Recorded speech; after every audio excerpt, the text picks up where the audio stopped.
वार्ता में स्वागत है। आज आप लोगों को इसीलिए कष्ट दिया कि एक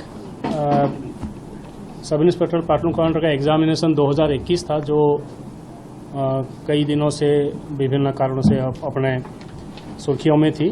फाइनली राज्य सरकार द्वारा इस परीक्षा को निरस्त करने के लिए हमें पत्र प्राप्त हुआ था, जिसके बाद आरपीएससी ने निर्णय लिया है कि वो 2021 का जो सब इंस्पेक्टर प्लाटून कमांडर का एग्जामिनेशन था उसको निरस्त कर दिया जाए। वो निरस्त हमने कर दिया है। अब उस जैसे कि माननीय न्यायालय का आदेश है कि उस परीक्षा को पूर्व की जो नोटिफिकेशन है उसके तहत दोबारा सही तरीके से कराया जाए। सही तरीके से कराने के लिए जो शब्द इस्तेमाल हुआ है आदेश में वो है फ्री एंड फेयर। फेयर रखने के लिए ये ज़रूरी है कि उस वक्त जो कंपटीशन था, जिन कैंडिडेट्स के मध्य लोगों ने कम्पीट किए करके एग्ज़ाम पास हुए थे और बाद में सिलेक्ट हुए थे, वो स्तर वही रखा जाए तो 2021 में जिस ग्रुप के तहत जैसे कंपटीशन हुआ था। इसीलिए जो हमने प्रेस नोट जारी किया है उसमें हमने ये अवगत कराया है कि उस वक्त का जो स्टाटस है रिजर्वेशन के लिए हो या बाकी किसी प्रकार की व्यवस्था के लिए हो, जो कैंडिडेट ने अपने आवेदन पत्र में भरा था वही चीज़ को रखते हुए अब ये दोबारा एग्ज़ाम पुनः कराई जाएगी। माननीय न्यायालय का एक आदेश भी था कि उनको एडिक्वेट टाइम दिया जाए कैंडिडेट्स को पढ़ने के लिए। तो आरपीएससी ने निर्णय किया है कि करीब 4 महीने का समय कम से कम इनको अपने परीक्षा की तैयारी के लिए दिया जाए। एक दूसरी इशू इसमें ये था कि जब ये परीक्षा हुई थी उस वक्त लोगों से एप्लीकेशन फॉर्म जो मांगे गए थे उसमें स्कैन्ड फोटो प्राप्त हुए थे। उस वक्त ओटीआर वाला व्यवस्था नहीं था। ओटीआर वाली व्यवस्था में जो लाइव फोटो कैप्चर करने की इशू है, लाइव फोटो कैप्चर होने के बाद डमी कैंडिडेट बिठाने की जो संभावना रहती है वो काफ़ी कम हो जाती है। कैंडिडेट्स की सेंटर्स पे पहचान आसान होती है।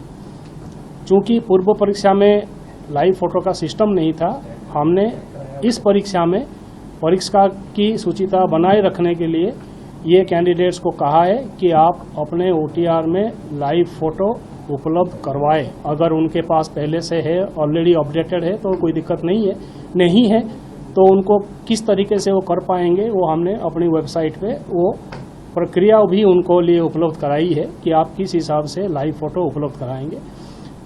प्लस एक इशू ये भी था कि पिछले 5 साल में किसी का मोबाइल नंबर, किसी का कॉरेस्पॉन्डेंट एड्रेस हो सकता है बदल गया हो, उनको भी हम 16 मई से समय दे रहे हैं कि वो अपने आवेदन पत्र में अगर चेंज हुआ है तो उसको चेंज कर ले। अगर चेंज नहीं हुआ है तो सहमति दे दे कि जो ऑलरेडी डाटा उसमें मौजूद है, कॉरेस्पॉन्डेंट एड्रेस, मोबाइल नंबर, वो सही है, ताकि उसी कॉरेस्पॉन्डेंट्स के मोबाइल नंबर, ईमेल के साथ हम उनके साथ आगे की जो भी प्रक्रिया है भर्ती की उसी नंबर को यूज करें। और परीक्षा जैसे अभी हमने 2025 की कराई थी सब इंस्पेक्टर प्लाटून कमांडर की, कोशिश है और हमारी उम्मीद है कि हम उसी प्रकार फ्री एंड फेयर तरीके से इस परीक्षा को भी जल्दी करा पाएंगे। और अगर आपकी इस संबंध में कोई सवाल है, इस पर्टिकुलर जो हमने प्रेस नोट जारी करी है, वो आप पूछ सकते हैं। बिहार की परीक्षा भी 2-3 चरणों में होगी क्या वापस? 3 लाख कुछ कैंडिडेट है। अब उसमें 3 चरण का तभी करना पड़ता है जब हमें एग्जाम सेंटर और इन्विजिलेटर वाली समस्या रहती है। अब कभी 3.5 लाख तक की एग्ज़ाम एक ही बार में हम पहले भी कराए हैं। इसमें भी वो उसी अनुसार अगर एक में हो पाएगा तो एक में कराएंगे, अगर 2 में होगा करना पड़ेगा तो 2 में कराएंगे।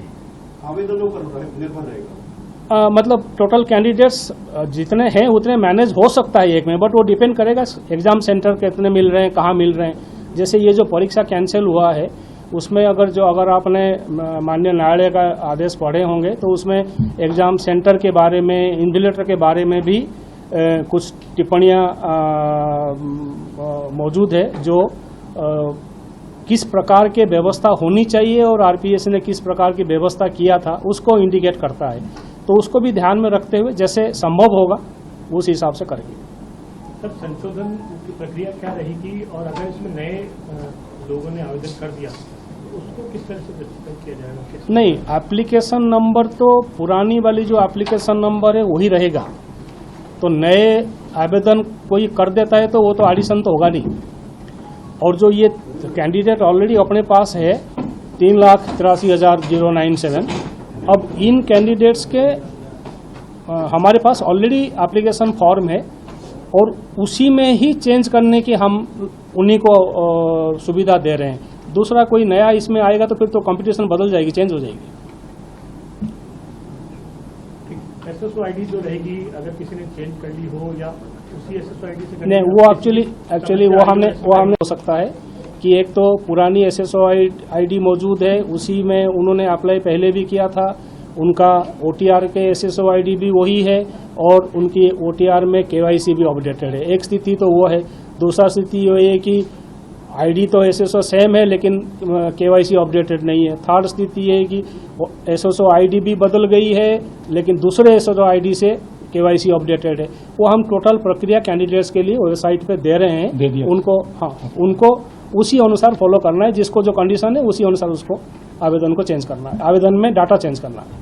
टाइम ड्यूरेशन आपने 15 दिन का दिया है, इसी में ही करना होगा? कोई अगर रह जाता है उसको लेकर कोई 15 डेज बहुत समय है, 15 दिन बहुत समय है 3 लाख कैंडिडेट के लिए। देंगे, डिपेंड करेगा डेट कब मिलेगा, सेंटर्स कब मिलेंगे, इन्विजिलेटर कब मिलेंगे, तभी उसके बाद ही तय करेंगे। अभी से तो 4 महीना इसीलिए कह रहे हैं कि कैंडिडेट्स को पढ़ने का समय मिले।